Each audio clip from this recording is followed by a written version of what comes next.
going nearly 40 knots offshore of Les Sables d'Olonne, and we have financial crisis arriving in second place on leg 5 to take second place overall. What a fantastic race Marco Nannini has had on board Financial Crisis. He's lived the dream. He's actually struggled financially, hence the name of his boat, but he's stuck with everything.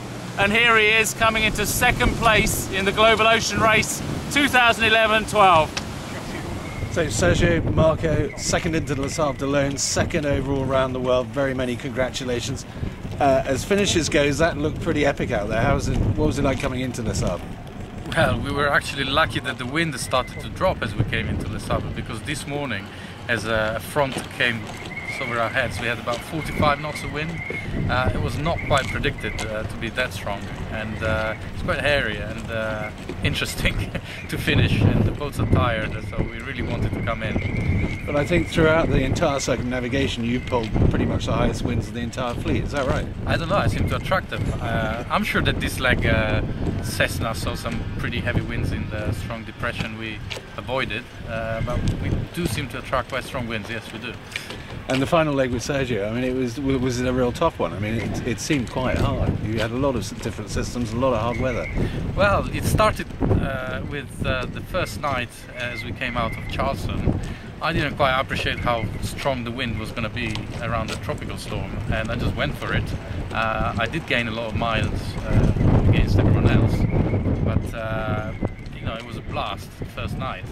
And coming all the way here, the weather in the North Atlantic is more varied than in other legs where you may go for several days with the same wind.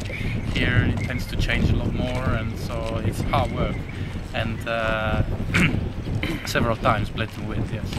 And you've only just tied up 15 minutes ago. Is just thinking quickly, is there anything you'd change if you were to do this again? Is there anything you would have preferred to have done it another way? Yeah, with money. Apart from the money, or would the money solve all your problems? Well, I think that it could have taken away a lot of the stress related to doing the race. For example, we came in and last night we were hauling in a sail from the water in the middle of the night, and it was a sail that had actually gone around the world twice because I didn't have the money to replace it. So it was an A5 that has about 80,000 miles on it, and some of these problems could have been avoided with a bit more budget. And Sergio, you had a good time for the 2 legs? Yeah, c'était une expérience incroyable avec Marco. C'était très long. Je suis très contente de cette expérience parce que c'est un bon entraînement pour la prochaine édition que je vais faire en solitaire. And also, finally, it's been 9 months. It's been a hell of a journey around the planet. It's a very, very long time. Can you remember any particular high point? High points.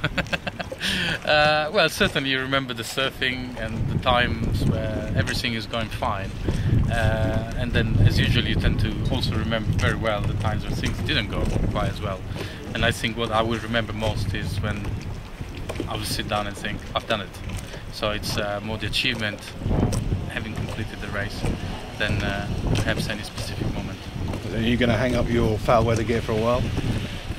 I'm getting married in October. I have no desire to be sailing another leg of this race or another transatlantic anytime this month or next month. But you know, sailing is a passion, and I'm sure that once I've drunk enough beer, I'll soon want to go out again. Perfect. Well, I hope so. Marco, Sergio, congratulations and thanks very much. Thank you. Thank you.